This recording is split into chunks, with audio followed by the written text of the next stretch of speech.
Galw'r cynulliad cenedlaethol I drefn. Yr eitem gyntaf yn agenda ni'r prynawn yma yw cwestiynau i'r Prif Weinidog, a rwyf wedi cael gwybod o dan reol sefydlog 12.58 y bydd arweinydd y T. Jane Hutt yn ateb y cwestiynau heddiw ar ran y Prif Weinidog. Cwestiwn cyntaf, Simon Thomas. Diolch Llywydd, a wnaeth y gweinidog yn lle y Prif Weinidog. Felly, datganiad am drafodaethau diweddar gyda Llywodraeth y Dain Ysgrifenol ynglŷn â pholisi amaeth a chefn gwlad yn dilyn y penderfyniad I adael yr Undeb Ewropeaidd. We continue to actively engage with the UK Government in relation to agriculture and countryside policies. Most recently, the Cabinet Secretary for Environment and Rural Affairs met with ministers from both the UK Government and devolved administrations on the 23rd of February in Edinburgh. Thank the Minister for her reply. I've been interested in what happened in that meeting in Edinburgh. The Scottish Rural Economy Secretary, Fergus Ewing, said today's meeting did not achieve anything. There was no factual information whatsoever on any of the serious matters that have been raised by farmers.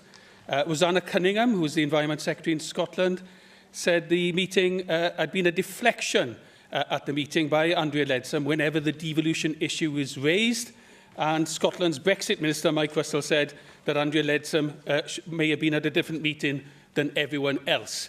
Does the UK Government actually understand what devolution of agriculture and environmental policies means?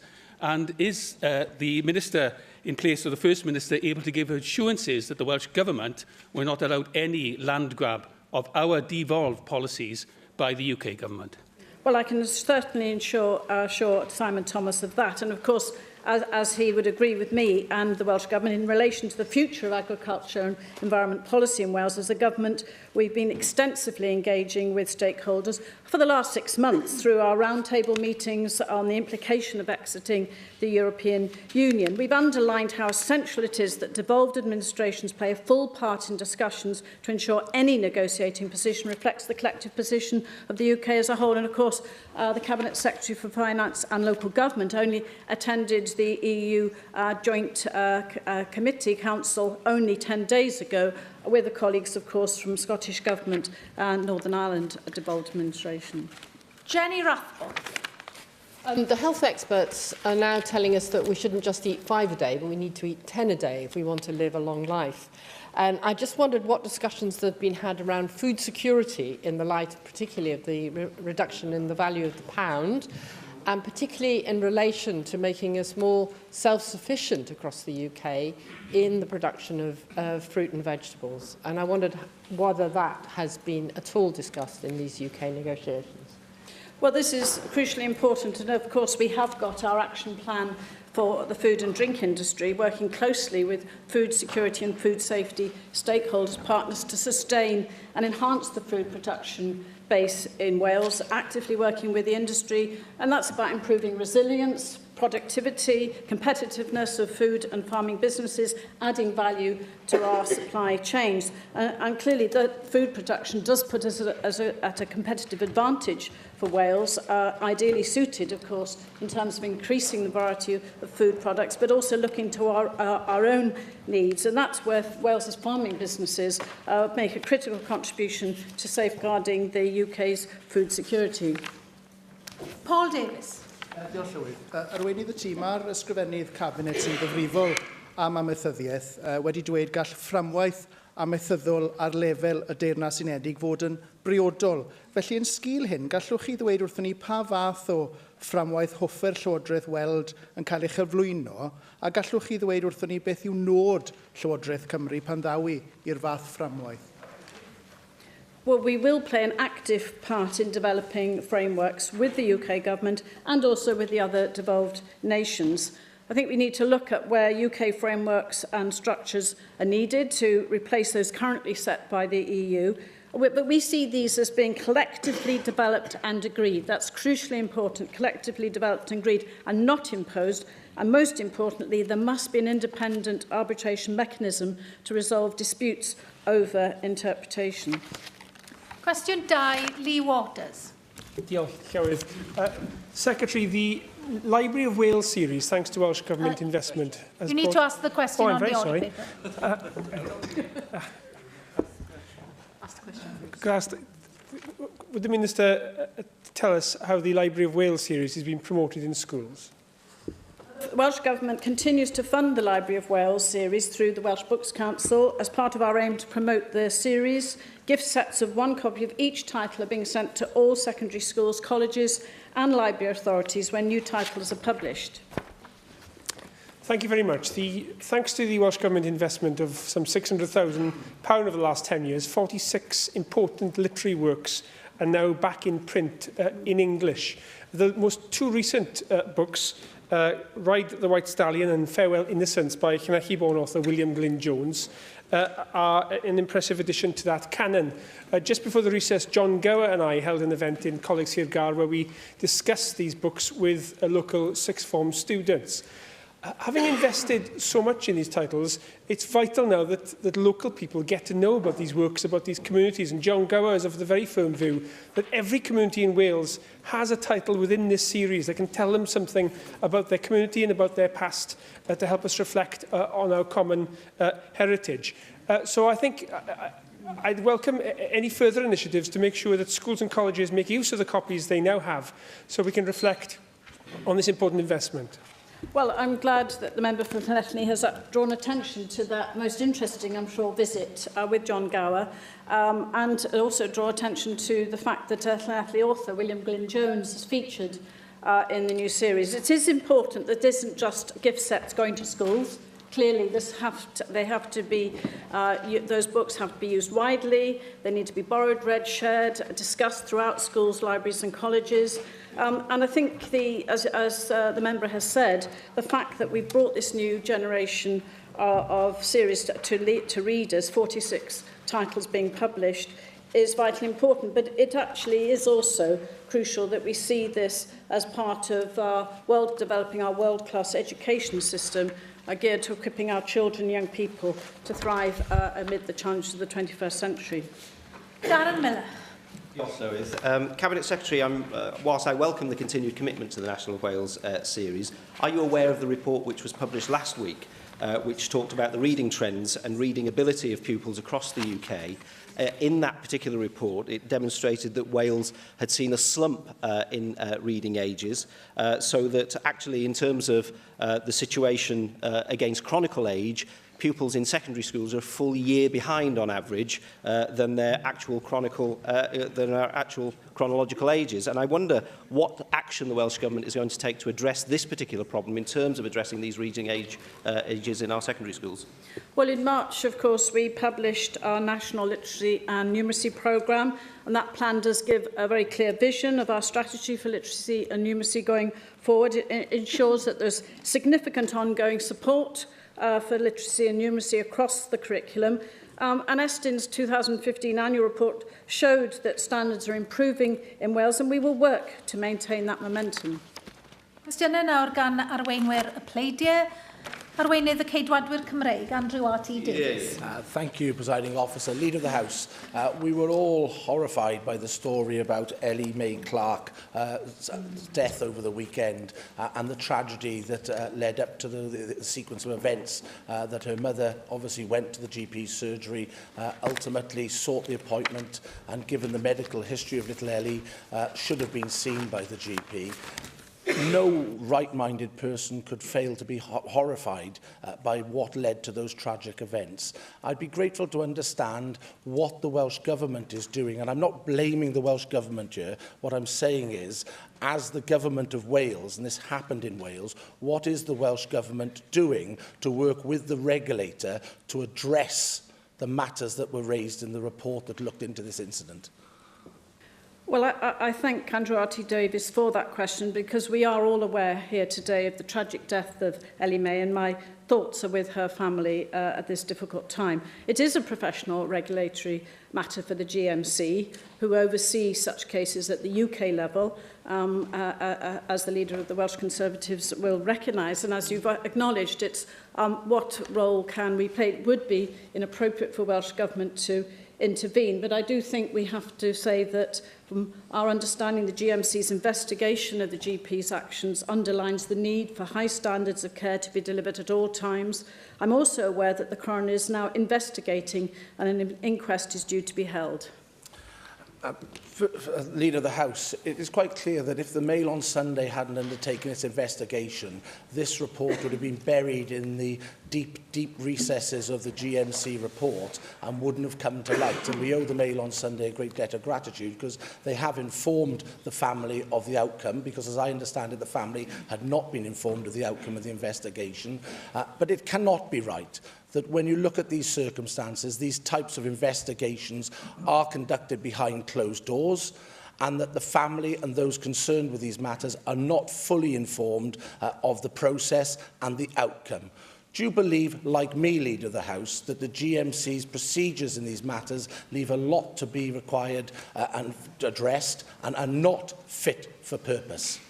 I think the case was reviewed in accordance with the current GMC procedures, and it is important also to say this afternoon that the Health Board took the action to refer the doctor to the GMC following their own internal investigation. So I think that is, again, where we must recognise that responsibility, that action that was taken. I mean, I also noticed that Sir Donald Irvine, the former president of the GMC, himself was calling for greater transparency as a result of this tragic case. Maybe what I'm trying to elicit from you, Leader of the House, is a proactive approach from the Welsh Government to identify that these processes are not fit for purpose, as you've identified, Sir Donald has identified in his own assessment of this procedure. And many times the Welsh Government is called to make representations on various matters. I would look to you to try and encourage the Cabinet Secretary for Health to write to the GMC to address its protocols and procedures, because the GMC is there not to look after its own, but to look after everyone. And in this case, in particular, it has fallen down. And I hope that in responding to my third question, you will indicate that the Welsh Government will be writing to the GMC to ask them to address the deeply held concerns of members of this institution, but the wider public in this specific case, which really has let the family down and, above all, is letting Ellie and Ellie's memory down.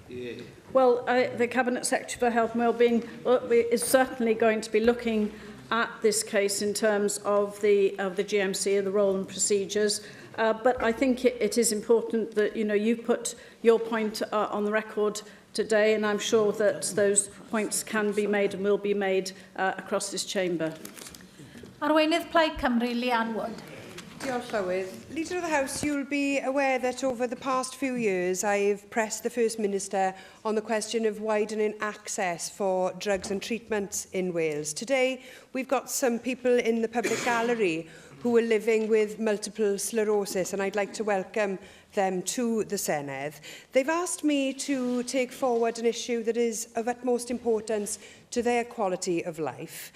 Everyone in the chamber is aware of the difficulties of accessing drugs and treatments specifically for MS. Leader of the House, what is the Welsh Government's view on the availability of those drugs and treatments?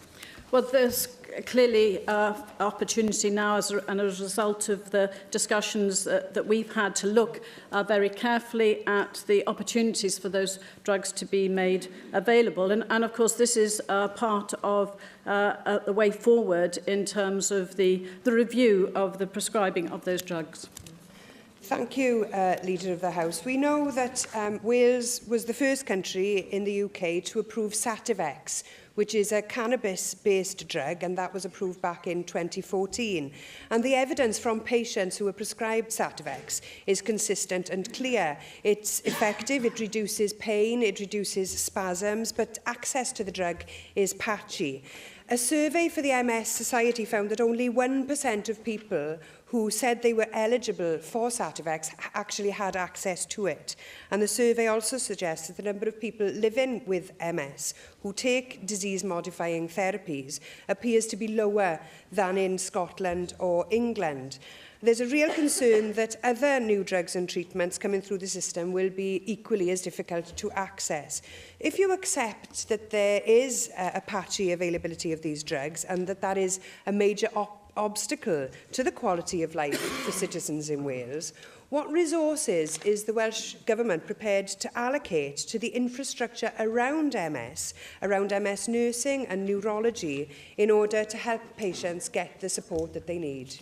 Well, I very much welcome the engagement of the MS Society, an organisation that has represented patients with MS so effectively in Wales. And of course, their evidence is vitally important to inform us in what in the considerations of very clear clinical arrangements in terms of the prescribing of drugs. But it is very important that we look particularly to the effect, impact, beneficial, and also availability and access in terms of those medications such as Sativex, which you have just raised. But I think your second point also question relates to the wider services that we can provide to MS sufferers. I mean, much progress has been made in terms of availability, in terms of research and drugs and appropriate treatment, but it also has to be the wider care pathway as well.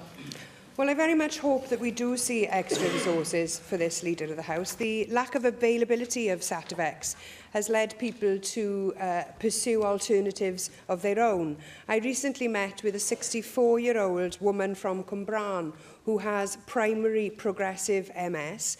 She experiences pain and spasms on a daily basis, and her daily drug regime includes morphine, codeine, paracetamol, pregabalin and diazepam. Because Sativex isn't available in her area, she uses cannabis as a replacement, obviously risking problems there with the law. How is it okay to take morphine, but by buying cannabis, she risks prosecution? On the 10th of February, following a government-commissioned review, Ireland joined Canada, the Netherlands, Germany and many other countries around the world in recommending that cannabis should be legalised for medicinal use. There's also support for this in Scotland, and we've heard at least one police and crime commissioner from Wales recommend that the same thing happens here.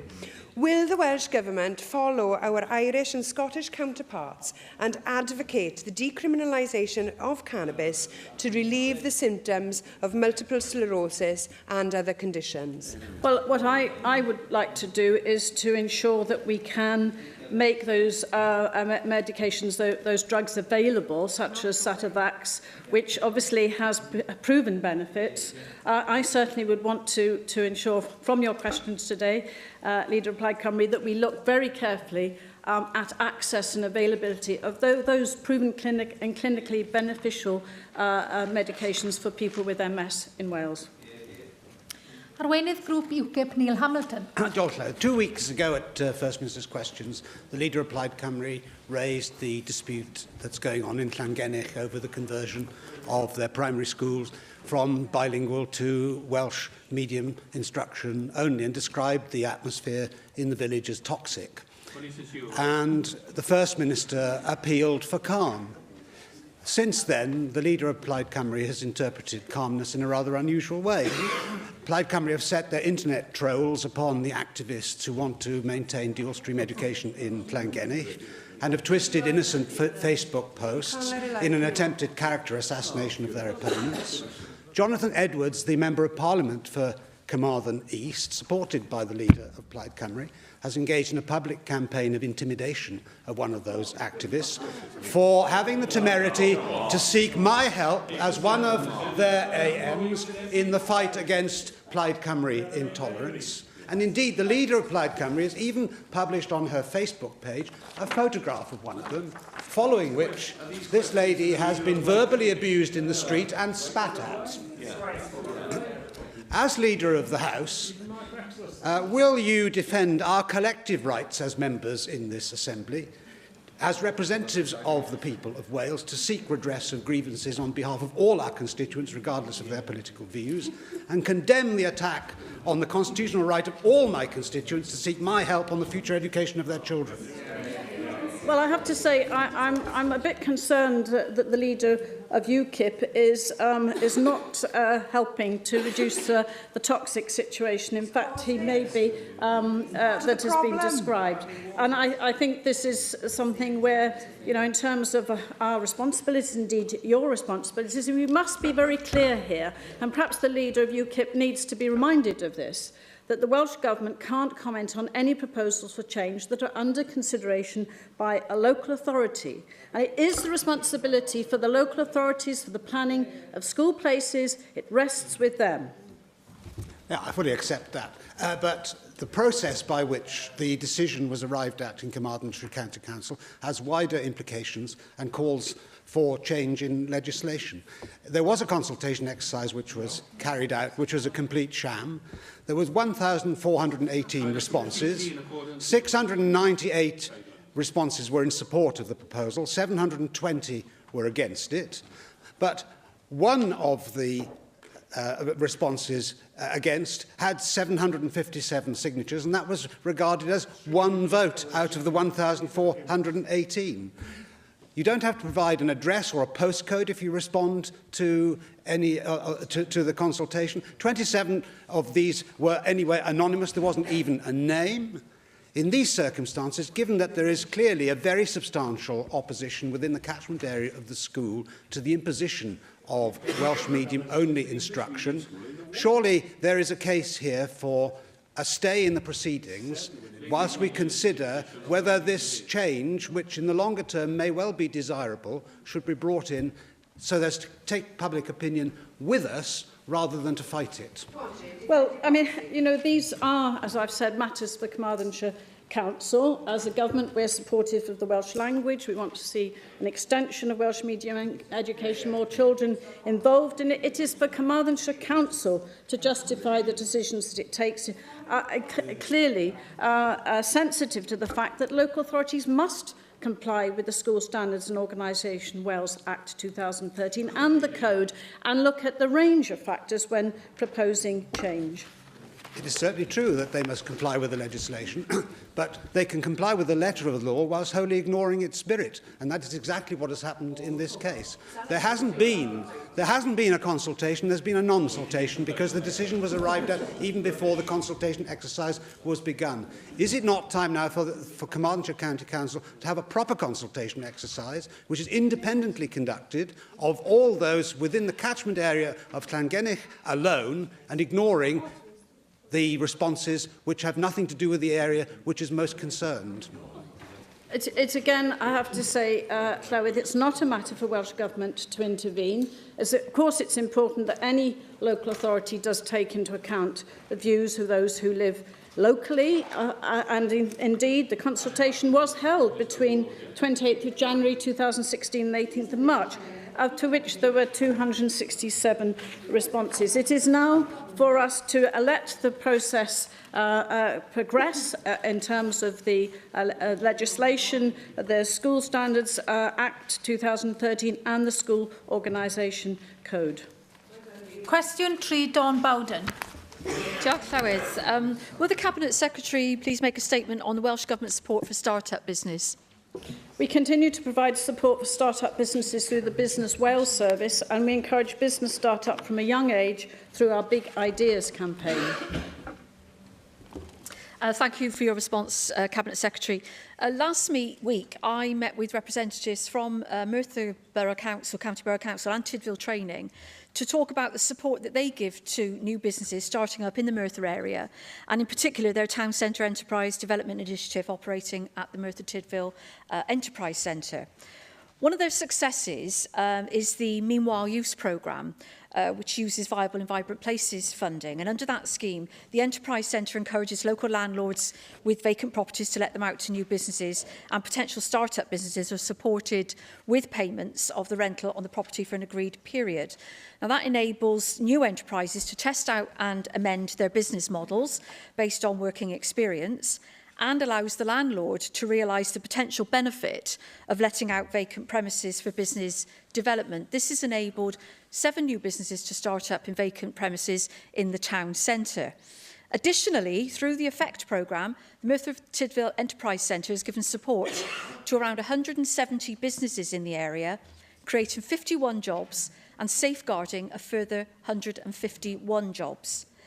Does the Cabinet Secretary agree with me that it is support like this which has contributed to the situation where Merthyr Tydfil has become the leading growth centre for new business in Wales, And can she give an assurance that funding under Vibrant and Viable Places, which has been so crucial to the success of these schemes, will remain a key component of the Welsh Government strategy to encourage new start-ups for small businesses?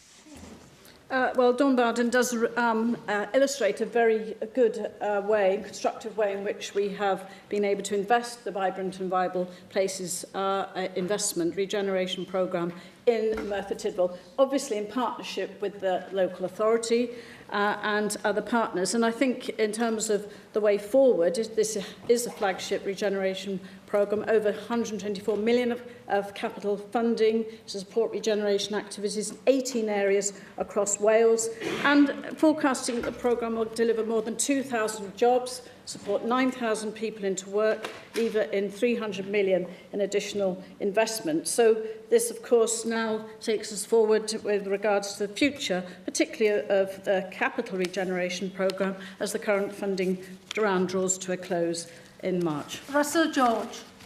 Leader of the House, data from Bank Search for Lloyds Bank shows that the number of new businesses starting up across Wales has fallen by a staggering 26% over the last 5 years. Can I ask what the Welsh Government is doing to reverse this trend? And also, can I ask what the Welsh Government is doing to encourage younger people to consider starting up their own business as a positive life choice following leaving school?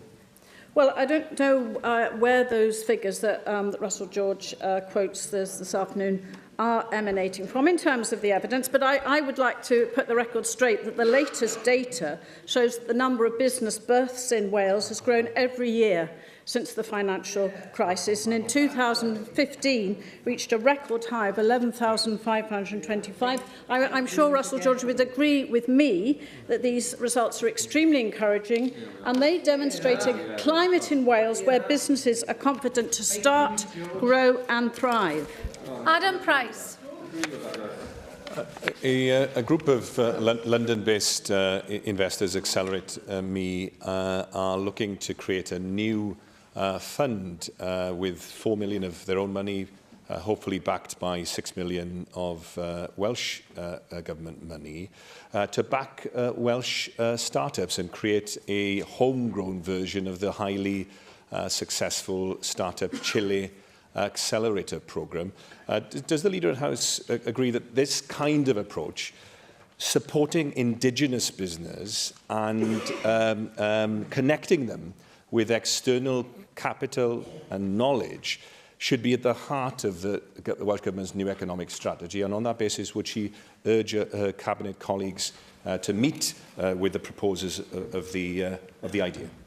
I don't think there's a word I would disagree with, Adam Price, and I think the Cabinet Secretary would only be too delighted to meet with the London-based investors. I think it's important you mention indigenous businesses. We are continuing to support indigenous businesses. We've got a record number of active enterprises headquartered in Wales, and the latest figures show that Wales has the highest number of new businesses in over a decade, and to date £13 million has been invested in 1,703 startups in Wales through the Startups Loans Company. So, you know, this is very encouraging that there are more who want to invest in Wales. Tynwyd cwestiwn 4 yn ôl. Cwestiwn 5, John Griffiths. What steps will the Welsh Government take to strengthen Wales' international relationships? Building international relationships is core Welsh Government activity, and this week the First Minister hosted the London-based Diplomatic Corps and will be visiting and is visiting the United States. The Cabinet Secretaries for Environment and Rural Affairs and Finance and Local Government are in Dubai and will be in Brussels this week. And last week the Cabinet Secretary for Economy and Infrastructure visited China.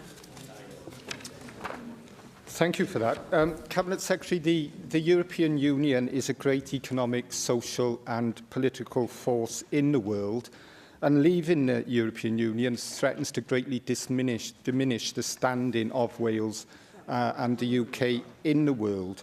So, could you reassure me that as far as Wales is concerned, Welsh Government must find new ways of working with the European Union and European Union member states in the run-up to Brexit and beyond, and that the UK Government should commit through its Brexit negotiations to securing continuing participation in key European Union programmes open to non-member states, such as Horizon 2020 and Erasmus+, and indeed secure continuing participation in transnational economic development programmes, particularly with our close neighbour, the Republic of Ireland?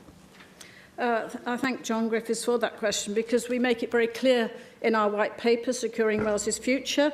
Wales is leaving the EU, but not Europe, and we strongly believe that Wales and the UK should continue to participate in those key EU programmes. You mentioned Horizon 2020. That's supporting research and development projects between higher education, private sector partners, Erasmus+, again, those education exchanges that can transform the prospects and opportunities of young people.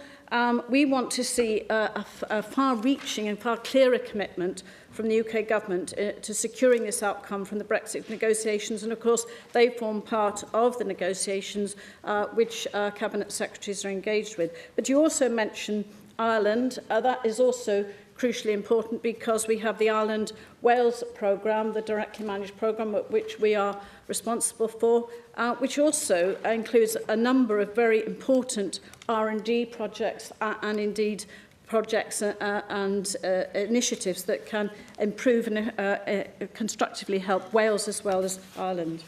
Nick Ramsey. Leader of the House, it's clearly vital that we develop stronger economic links across the world in the wake of the vote to leave the European Union. And if we could still in some way access schemes such as Horizon 2020 and similar programmes following Brexit in some way, then that would be a bonus. I was pleased to hear you mention that. However, I would say a trade mission, and obviously the First Minister is away on a trade mission at the moment, a trade mission only works if enough planning has gone into it and the right companies have been invited in good time. And the mission is clear about its objectives. That didn't happen entirely back in 2012 on the previous US mission of that time. Has it happened this time around?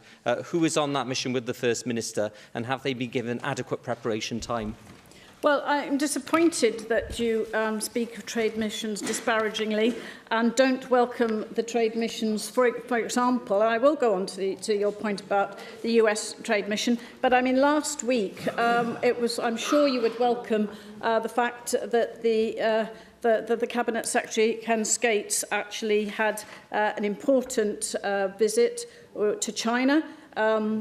Obviously responsible for economy and transport, with 2 new investments announced, including Acachem establishing a European HQ and R&D facility in Wales, with the creation of 38 high-tech jobs, and 2 new stores in Wales by Flooring Republic. And of course, the clear links with the US in terms of the fact that we have not only those US companies based in Wales who are informing our trade mission, but also demonstrating the impact that we can have for a leader, a Welsh Labour First Minister, going to the States saying that Wales is clearly open for business. Rhina Piorwerth.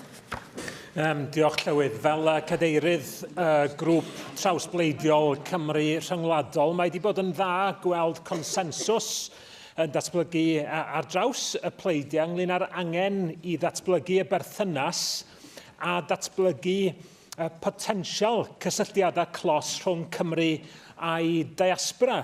Yng nghyfarfod diwetha y grŵp, mi oedd yna gytundeb ar yr angen i Lywodraeth Cymru ddatblygu strategaeth glir ar sut i sicrhau hynny. A hynny ar ben y math o gysylltiadau rhyngwladol yma'r Llywodraeth yn ymwneud â nhw ar hyn o bryd ag ymweliadau masnach ac yn y blaen. Ydy arweinydd y tŷ yn cytuno efo'r grŵp ar y pwynt yma, a pha gama sy'n cael ei rhoi mewn lle gan y Llywodraeth i sicrhau bod yr cyswllt yna efo'r diaspora yn cael ei ddatblygu'n effeithiol? Yes. It's very welcome that we have a cross-party group, and Rhina Piorwerth, you are chairing that and bringing together that consensus that we need here in this chamber to support our First Minister, who is in the US. Welsh Government has always promoted Wales around St David's Day, and that is a key focus of these visits. And also, indeed, not only in terms of visits to USA, China, Dubai, Brussels, there are also events happening in embassies, high commissions across Europe and elsewhere. I think it is important that we recognise that, for example, the First Minister is, his programme in the US includes business and political meetings. He'll make a statement, as Cabinet Secretaries always do, on their return from these trade missions, and recognising that it is with the diaspora that we engage. So it is with those companies in Wales, and it is with the US companies, but also that the trade mission and cultural visiting delegation visiting China also provided a profile. So I've already given you some outcomes from the Chinese trade mission. I'm sure we will have outcomes from the US visit by the First Minister in due course. Cwestiwn 6, Neil Hamilton. Will the First Minister make a statement on what the Welsh Government is doing to assist Park Home residents who face paying 10% commission fee on the sale of their homes? The Welsh Government played an active role in support of the Mobile Homes Wales Act 2013, which delivered important safeguards for Park Home residents. Well, as the Cabinet Secretary knows, there will be a review of the 2013 legislation this year.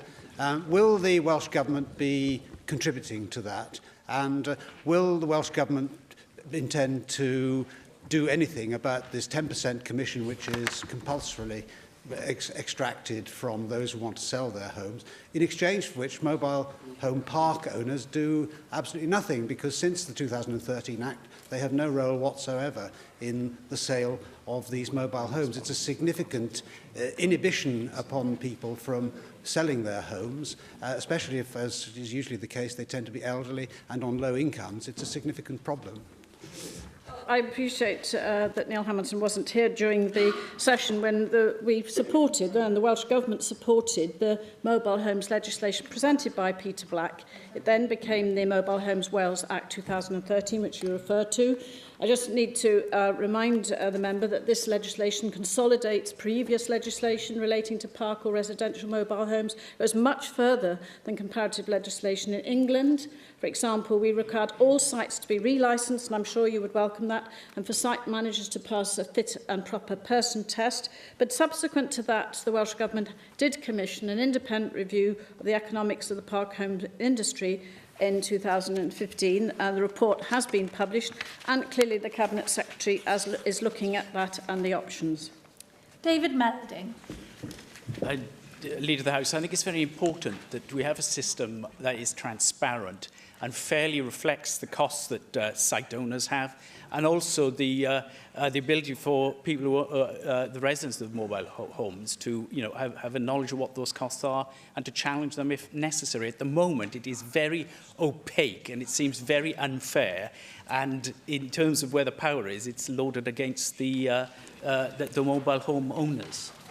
Well, David Melding does give a balanced view about the site owners and those, of course, who are purchasing those homes on the park home sites. And I am aware that there is a lot of concern that's been raised. There's a petition that's also come forth. I think it is very important to, again, repeat that we have done more to protect park home residents, which is crucial, than other parts of the UK.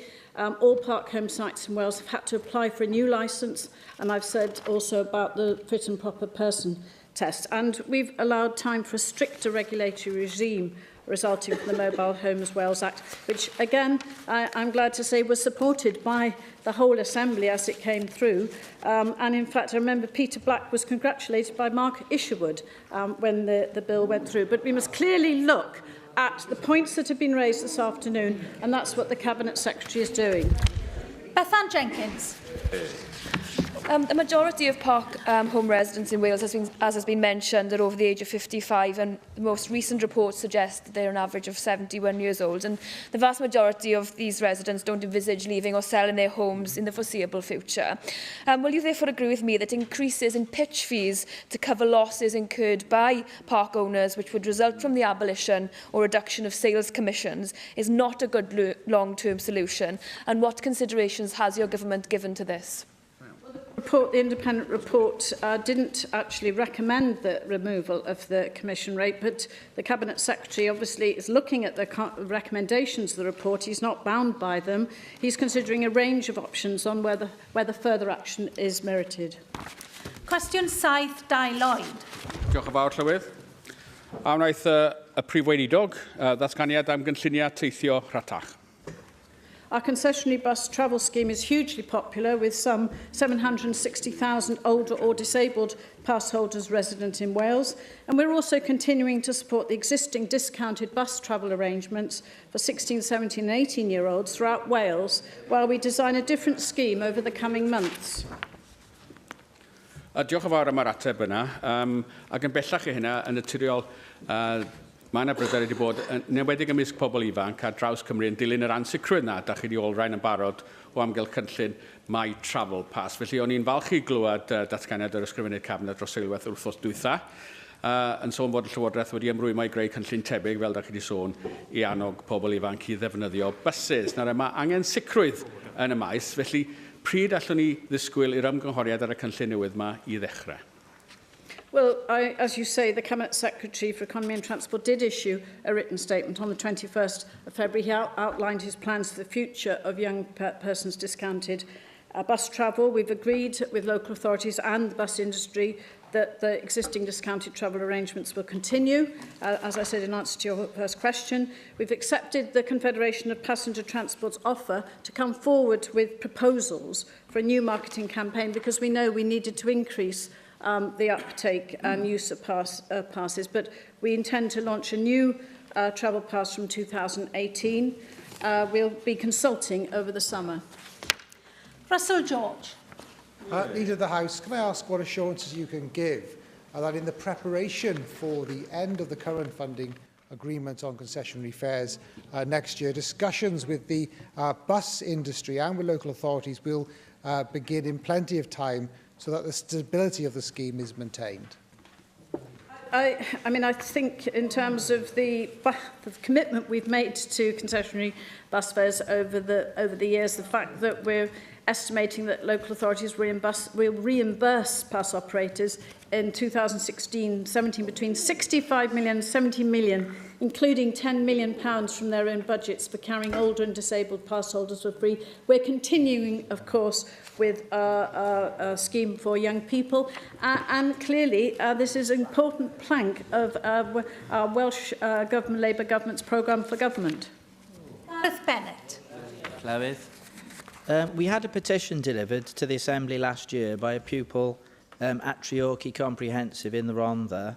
This petition was calling for rail travel to and from school to be restored, free rail travel, I should say, to be restored by Arriva Trains, who had decided to end the scheme. With the rail franchise up for renewal next year, I wondered if thought might be given by the government to giving Arriva a shove towards restoring the free school fares scheme that they previously offered. I think, well, concessionary travel is very important, particularly where bus services are limited. Of course, concessionary travel passes can be used on certain train lines. The Welsh Government has ensured that. Concessionary rail travel is available on some routes that you'll be aware of, particularly in Wrexham, Llandudno, Blaenau Ffestiniog, Swansea and Heart of Wales line. I think we, as you know, Gareth, we have no powers to introduce mandatory concessionary fare schemes on rail services, but we do fund the voluntary concessionary scheme with the Arriva Train Wales. But clearly this is an area where we will be looking at future prospects. Cwestiwn 8, David Rees. What actions is the Welsh Government taking to support people from disadvantaged communities to gain employment and move out of poverty? We will take forward a cross-government, all-Wales approach focused on helping people into decent jobs, giving children the best start in life, and ensuring that local people are engaged in the design of local services. I get that answer, Leader of the House. On February the 14th, the Cabinet Secretary for Communities and Children made a statement regarding Communities First, and his actions in that statement also highlighted it was the ambition to actually get to those furthest from the labour market and move them forward. But unfortunately, some of those who are furthest from the labour market in skills-wise are also physically furthest from the market because they live in communities which are not well served by public services. What are you doing to actually get jobs closer to them, or actually get them to jobs by improving public services and public transport? The National Transport Finance Plan, published in July 2015, does, of course, set out investment for transport infrastructure services across all parts of Wales. It has to provide comprehensive solutions for local transport needs and connecting communities, but as the member David Rees says, it's about improving local public transport, and I think the integrated transport hub in your area will be of major significance and importance, because we also, of course, have our very important Jobs Closer to Home initiative, which enables people to access jobs. But, of course, you will hear more from the Cabinet Secretary for Economy and Transport very shortly in terms of the future of bus services. Now, Joyce Watson. Will the Minister make a statement on female genital mutilation protection orders in Wales? The Ministry of Justice collects this information, and we understand that until September 2016, no protection orders were issued in Wales. The Welsh Government does not tolerate any form of violence against women, including female genital mutilation, and together with our partners, we are working hard to tackle this heinous crime. I thank you for that answer. It is somewhat amazing that there have been no protection orders whatsoever issued, and then consequently no prosecutions for FGM in Wales. It is a crime against the person, and it is the brutal abuse of minors. And we need to really, in my opinion, call it out for what it is. It is child abuse. Nothing more, nothing less. So what I'm going to ask Cabinet Secretary is, according to the charity Bowso, they do currently support 788 families who are affected one way or another by FGM in Wales, whether the government will work more closely with them to see if that support can be increased to allow those people to move forward if it is required, to seek some protection orders, and also to work with the prosecution services so that we can actually start prosecuting people in this country and send a very clear message that this will not be tolerated, because it seems at the moment that it is being tolerated.